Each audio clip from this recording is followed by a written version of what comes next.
우리 하나님 말씀 같이 보도록 하겠습니다. 요한복음 3장 11절에서 15절 말씀입니다.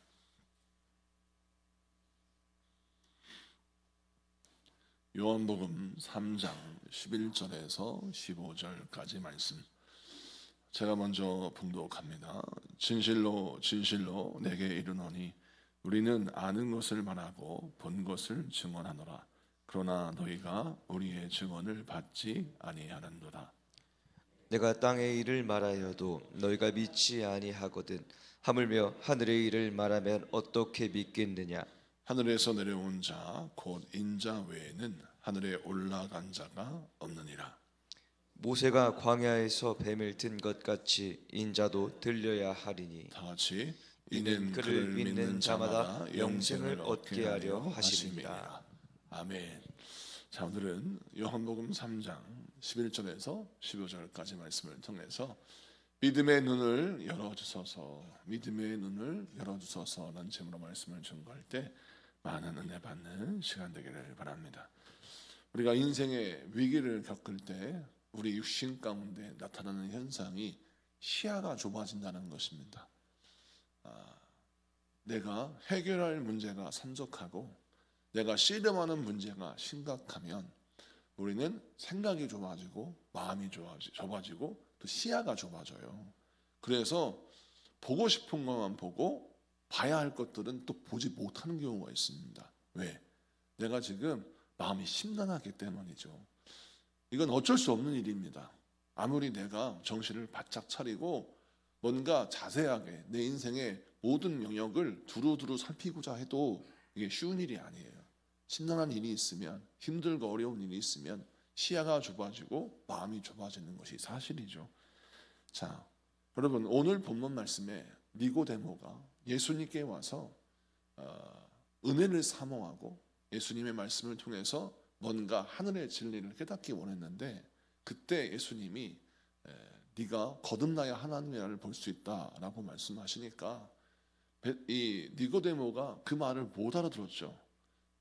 아니, 내가 어떻게 육신을 가지고 지금 살아가는데 내 나이가 지금 몇인데 어떻게 어머니의 뱃속에 들어가 다시 태어날 수 있겠습니까? 라고 서로 동문서답하는 모습이 보입니다. 니고데모는 예수님의 말씀을 알아듣지 못하고 예수님 또한 그에게 알아들을 수 없는 이야기를 하시는 듯 보여요. 자, 이 대화를 통해서 우리 예수님이 우리에게 무엇을 보여주시냐면, 땅의 것만을 보고 살아가는 사람은 시야가 좁아졌기 때문에 하나님의 말씀을 알아들을 수 없고, 또 하나님의 말씀을 들어도 그것을 내가 수용하기가 쉽지 않다는 것이죠. 이유는 내가 가지고 있는 상식, 내가 가지고 있는 지식과 사상, 철학 때문입니다. 그래서 오늘 말씀을 우선 구체적으로 우리가 살피기 전에 우리가 알아야 할 것은 무엇이냐면, 하나님의 말씀을 들을 때마다 나의 좁아진 시야를 넓히고 나의 편견과 나의 선입견을 내려놓을 때 그 말씀이 나를 살리는 말씀이 되고 그 말씀이 나를 더욱더 지혜로운 말씀으로 만들어 가시는 줄로 믿으신 여러분에게 축복합니다. 자, 그러면 오늘 본문 말씀에서 우리 주님께서 우리에게 말씀하실 때 이렇게 말씀합니다. 11절부터 13절까지 보니까 우선 11절에 내게 이르노니 우리는 아는 것을 말하고 본 것을 증언하노라. 그러나 너희가 우리의 증언을 받지 아니하는도다. 예수님께서 하나님의 나라에 대해서 말씀하시는 것이 왜 증언이냐? 예수님은 하늘에서부터 오신 분이죠. 다시 말해 하나님의 나라를 보신 분입니다. 하나님의 나라를 아신 분이라는 거예요. 하나님의 나라를 아시고 보시고 가지신 분이 내려오셔서 우리에게 하나님의 나라를 증언하시는데, 이미 경험한 사실을 보여주시고 들려주시는데 사람들은 믿지 못한다는 것이죠. 왜냐하면 하늘의 것을 보지 못하고 땅의 것만 바라봤기 때문입니다. 자, 12절을 다 같이 읽어주시겠어요?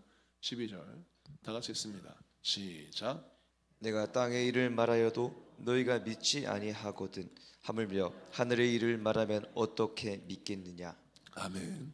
자, 12절 말씀 보니까 우리 예수님께서 땅의 여러 가지 우리 인생의 이치와 우리 인생에 대한 여러 관련된 말씀을 하셔도 우리가 잘 알지 못하는데, 우리 예수님이 계셨던 하나님의 나라, 우리 주님이 우리에게 소개하시는 그 구원의 문제를 가지고 말씀을 하실 때 너희가 알아듣지 못한다 이런 말씀이에요. 자, 그리고 13절 같이 읽습니다. 시작. 하늘에서 내려온 자 곧 인자 외에는 하늘에 올라간 자가 없느니라. 아멘. 이 말씀을 좀 설명해 드릴게요. 하늘에서 내려온 자 누구일까요? 예수 그리스도시죠. 예수님은 하늘에서 내려오신 분입니다. 그리고 인자라고 표현하죠. 성경에서 인자라는 표현은 예수님께서 당신을 가리킬 때 쓰는 표현 중에 하나입니다. 그래서 인자 외에는, 이 말은 예수님 외에는 이란 표현이죠. 그래서 예수님을 스스로 인자라고 표현한 건데, 인자 외에는 하늘에 올라간 자가 없느니라. 이게 무슨 뜻일까? 이 설명은 무엇이냐면, 하늘에서 내려오신 예수님은 하나님의 나라를 보고 아시는 분이요, 우리 예수님은 그 하나님의 나라에서 말씀하시는데, 예수님 외에 다른 사람들은 스스로 자기의 힘으로 하나님의 나라에 올라간 사람이 없기 때문에 하나님의 나라에서 정확히 아는 분은 우리 예수님밖에 없다, 이런 말입니다. 그런데 우리가 알다시피 에녹과 엘리야는 죽음을 보지 않고 하늘에 들려 올라갔잖아요. 그러니까 잘못 오해하면, 아니 에녹도 엘리야도 죽음을 보지 않고 하늘에 들려 올라갔는데 그 사람도 있지 않겠습니까? 라고 질문할 수 있는데, 그들은 자기의 힘으로 올라간 게 아니라 하나님의 은혜와 하나님의 능력으로 올라갔죠. 그렇기 때문에 자기의 힘으로 하나님의 나라에 들어간 자는 없다라는 겁니다. 오직 누구를 통해서 하나님의 나라를 보고 알 수 있느냐? 예수 그리스도를 통해서만 보고 알 수 있다. 그런 말이 오늘 본문의 내용이에요. 자, 그럼 11절부터 13절까지의 말씀을 통해서 우리 예수님이 강조하는 내용이 무엇이냐면, 오직 예수님만이 하나님의 나라를 아는 통로요, 오직 예수님만이 우리가 하나님의 나라를 가질 수 있는 방법이라는 겁니다. 그래서 신앙생활 할 때 우리의 초점이 항상 예수님께 맞춰져야 되는 거예요.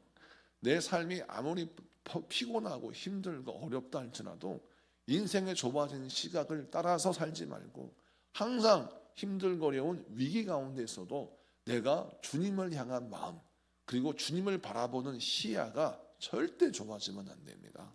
그래서 기도할 때, 주여 내가 날마다 나의 일상생활 속에서 주님을 바라보는 눈이 감겨지지 않게 하시고, 주의 말씀을 받는 마음이 닫혀지지 않게 하시고, 주의 말씀을 듣는 귀가 열려지게 하여 주시옵소서.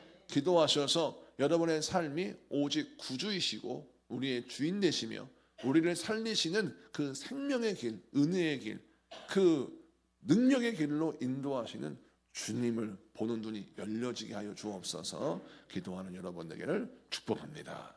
그 다음에 말씀을 좀 봅니다. 자, 14절 말씀을 보겠습니다.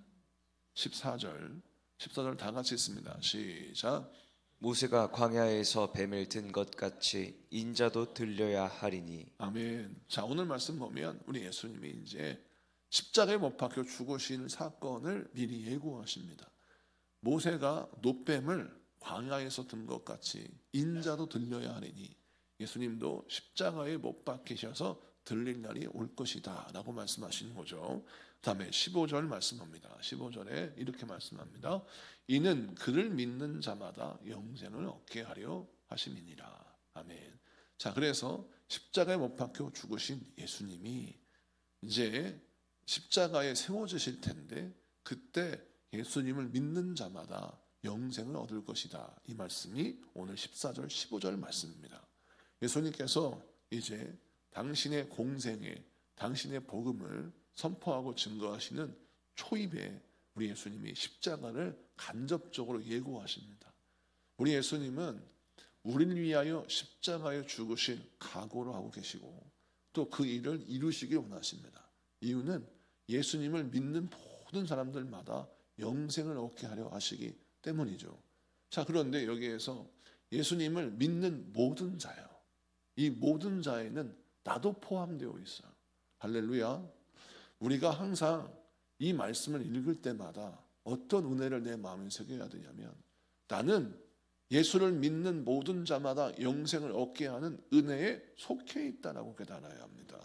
우리 주님은 나를 제외하지 아니하시고 나를 항상 품으셔서 주의 사랑 안에 거하게 하시고 주의 은혜 안에 거하게 하시고 주의 능력 안에 거하게 하신다고 믿고 확신해야 합니다. 그런데 우리가 때로는 세상에 살다 보면 소외감을 느끼고 세상에 살다 보면 열등감을 느끼고 부족함을 느낄 때가 있어요. 왜냐하면 세상에는 워낙 뛰어나고 잘나고 많이 가지고 정말 난다는 사람들이 있어요. 실제 존재합니다. 제가 옛날에 김포공항에서 선교팀을 이제 제주 선교팀을 맞이한 적이 있어요. 근데 김포공항에 잠깐 있는데 그때 드라마 촬영인가 영화 촬영을 하는데 그 당시에 이름만 들어도 알 수 있는 연예인들이 막 와가지고 드라마 촬영을 하는 거예요. 저는 원래 그런 걸 잘 보지 못했는데 그걸 봤는데요. 깜짝 놀란 것은 여러분 유명한 연예인들을 얼굴을 보니까 제 얼굴의 반쪽인 거예요. 얼굴이 어떻게 저렇게 작을 수 있을까? 얼굴이 정말 주먹만한 거예요. 그 주먹만한 얼굴에 눈, 코, 입이 다 들어가 있는 게 신기해. 그런데 TV나 영화관에 보면 그 얼굴이 정상적인 사람 같은데 화장실 앞에서 그 남자를 봤거든요. 그때 송승헌이었어요. 송승헌 씨하고 화장실 앞에서 제가 서 있는데 나는 괴물이에요. 그 사람에 비하면. 얼마나 얼굴이 작은지. 그런데 그 사람을 보면서 야 정말 이 사람은 다른 세계의 사람이구나 라고 느낄 만큼 잘생기고 남자가 봐도 잘생기고 정말 얼굴도 작고 너무 멋져 보이는데 다른 연예인도 다 마찬가지. 자, 그들의 모습을 보니까 나는 열등감이 생기는 거예요. 나는 생긴 게 아니야. 나는 정말 이 사람의 옆에 서면 나는 아무것도 아닌 것처럼 보여. 우리 인생이 말입니다. 나보다 잘난 사람이 너무나 많아요. 그런데 이런 세계만 살면 이런 땅만 바라보고 살면 우리는 소외감, 열등감에 사로잡힐 수밖에 없어요. 그런데 예수 안에 살면 할렐루야 예수 안에 살면 우리는 이 문제가 해결됩니다. 왜 그렇습니까? 예수님이 우리에게 은혜를 베푸셔서 모든 자에게 베푸시는 동일한 은혜. 예수님을 바라보기만 하면 예수님을 믿기만 하면 우리 주님이 우리에게 주시는 영생과 복과 은혜와 하나님의 자녀의 옷을 주시는데 이 얼마나 크신 복이냔 말이에요. 그래서 우리가 신앙생활할 때 항상 어떤 믿음을 가지고 살아야 되면 우리 주님의 은혜는 나에게 공평하다. 할렐루야. 이 공평하시다는 하나님의 은혜를 내 마음에 깊이 새기신 여러분에게 축복합니다. 그래서 세상에 만날 수밖에 없는 부정적인 감정, 세상에서 느낄 수밖에 없는 그 부족한 감정들을 우리 예수님의 은혜를 내 마음에 새기면서 하나님은 공평하시다라는 믿음으로 선포하여 여러분 인생을 참된 복된 길로 인도하시는 주의 인도하심을 따라가는 여러분에게 축복합니다. 자, 그 다음에 우리 예수님이 공평하신 은혜를 설명하시면서 또 믿음을 강조하시는데 모든 믿는 자마다 했죠. 자, 믿는 자, 믿음이 무엇인가를 설명합니다. 믿음은 무엇이냐면 14절을 설명하면서 믿음을 설명하세요. 자, 14절이 무엇입니까? 민수기에 있었던 사실인데 백성들이 불평과 원망을 해서 불뱀이 나와가지고 불평과 원망하는 사람들을 이제 물어서 그들을 이제 심판하시는 하나님의 장면이 등장합니다. 여러분 생각할 때 불평과 원망도 할 수 있는 것이지 그것 가지고 세상에 불뱀이 나와가지고 사람을 물어 죽인다니까 얼마나 이게 무서워요. 근데 이 말씀은 단순한 불평과 원망이 아니라 그들이 여태까지 우리의 길을 인도하시는 하나님을 저버리는 말을 하는 겁니다. 자, 우리 주님께서 광야의 길을 우리를 인도하실 때 하나님의 백성들을 인도하실 때 구름기둥과 불기둥을 인도하셔서 우리의 갈 길을 살피시고 우리의 갈 길을 예비하셨어요. 그리고 하늘의 만나를 허락하셔서 굶어 죽지 않게 하시고 먹이시고 입히셨어요. 하나님의 은혜를 베푸셨다는 말입니다. 기껏해서 인도했더니 마지막에는 뭐라 하냐면 나한테 해준 게 뭐가 있냐요. 하나님 나한테 해준 게 뭐가 있어요. 지금 내가 힘들고 어려운 걸 보면 나한테 해준 게 아무것도 없구만요. 이러면서 하나님께 불평을 하는 거예요. 여태까지 베푸신 하나님의 은혜에 대해서 전혀 생각하지 않고 원망을 쏟아붓는 겁니다. 이것이 불신앙이에요. 그래서 하나님께서 우리에게 불신앙과 신앙을 알려주시고자 불뱀을 등장시킨 겁니다. 자, 불평과 원망만 했다고 해서 불뱀이 나타난 것이 아닙니다. 이 불뱀의 시험을 통해서 다시 한번 믿음의 재확인을 하시는 겁니다. 자, 불뱀이 나타났어요. 백성을 물었어요. 죽어갑니다. 자, 그러면 이때 꼴 좋다, 잘 됐다, 너희가 불평과 원망했으니 다 이제 심판받아야 돼, 이런 메시지가 아니에요. 자, 이럴 때 모세가 기도하죠. 중보합니다. 이 백성을 다 죽이시렵니까? 라고 했더니 하나님이 뭐라고 하시냐면 놋뱀을 달아서 들어 올리면 그 놋뱀을 바라보는 모든 자마다 살리라 하셨어요. 할렐루야. 그러면 이 말씀을 듣고 모세가 선포했죠. 너희가 죽지 않는다. 혹시 불뱀에 물렸다 할지라도 놋뱀을 바라보면 산다라고 선포했어요. 얼마나 간단해요, 여러분. 그냥 땅만 바라보면 불뱀이 보이는데 고개를 딱 들고 놋뱀을 바라보면 살아요. 그러니 땅을 보지 않고 놋뱀을 바라보면 사니까 고개를 들기만 하면 돼. 이 얼마나 간단합니까? 근데 이걸 안 해. 이 사람이 그렇게 완악해요. 고집이 세가지고 땅에 불뱀 보지 말고 놋뱀 바라봐 라고 하면 이 하나의 명령 얼마나 귀한 말입니까? 그러면 땅에 불뱀 바라보지 말고 나를 살리시는 놋뱀 바라봐야 되겠다 하고 고개를 땅만 보다가 고개를 딱 들기만 하면 돼. 그런데 자존심이 있어갖고 끝까지 난 안 봐. 난 원망만 끝까지 할 거야. 왜 불뱀을 나한테 보냈어? 네, 정말 내가 하나님 앞에 나한테 해준 게 하나도 없는데 내가 끝까지 안 봐. 내가 왜 봐? 그리고 불뱀 바라보다가 죽는 거예요. 믿음이 뭐냐? 믿음은 살린 하나님의 마음을 헤아리는 마음을 가진 자가 믿음이에요. 믿음을 가진 자예요. 하나님이 나를 죽이려고 하시는 거예요? 아니요, 깨닫게 하시는 거예요. 너 왜 불뱀만 인생 바라보냐? 네 인생에 왜 불뱀만 바라보니? 너에게 하나님이 때로는 징계도 하시고 말씀도 하시고 사랑의 배를 대시는데 그거는 우리를 살리고자 사람답게 사는 인생이 무엇인 걸 알려주시고자 말씀하시는데 그 말씀을 듣고도 소화를 못해. 그런데 그럼에도 불구하고 우리 주님이 우리에게 믿음을 주실 때 놋뱀만 바라보면 산다라고 하시면 고개만 들면 되는데 왜 그걸 못하냐 이거예요. 그만큼 우리 인생이요 교만해요. 제일 내려놓기 힘든 게 내 자존심입니다. 그래서 주님을 못 바라봐요. 또 불뱀만 바라봅니다. 그래서 오늘 말씀에 믿음을 설명하면서 너 불뱀 바라보지 말고 놋뱀 바라봐라. 너 이 땅만 바라보지 말고 너를 살리시는 주님만 바라봐라 라고 말씀하시는 겁니다.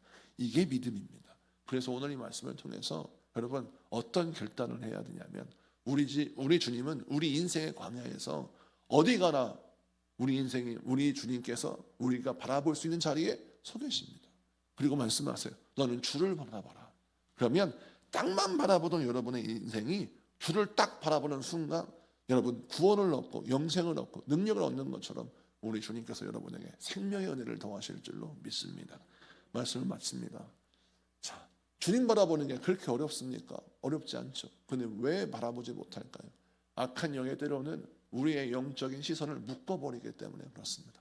우리 문제에 묶고 우리 삶에 묶고 세상의 유혹에 묶어서 우리 눈이 주님 바라보지 못하게 하는 거예요. 이럴 때마다 다시 한번 기도해야 합니다. 주여 나의 인생의 영적인 주권이 주님께 향하게 하시고 나의 영적인 주권을 회복하게 하셔서 주님이 나의 주인 되시고 내가 주님 손에 붙들려서 주님 바라보라 하실 때 바라보고 주님이 걸어가라 하실 때 걸어가고 주님께서 말하라 할 때 말하는 내 인생의 주권은 완전히 주님께 드려서 나의 주권이 회복되는 은혜를 허락하여 주옵소서. 기도하는 여러분에게를 축복합니다. 우리 다 같이 기도하겠습니다. 공동 기도문 같이 기도합니다. 같이 선포합니다. 시작. 하나님 아버지, 광야 같은 삶 속에서도 십자가에 높이 달리신 예수 그리스도를 바라보게 하시니 감사합니다. 땅의 일에 얽매여 하늘의 일을 보지 못하던 우리의 어리석은 시야를 열어주시옵소서. 어떠한 위기 속에서도 체념하지 않고 십자가를 바라보며 우리 삶의 영적 주권을 바로 세워가는 생명의 사람들이 되게 하옵소서. 예수님의 이름으로 기도드립니다. 아멘. 오늘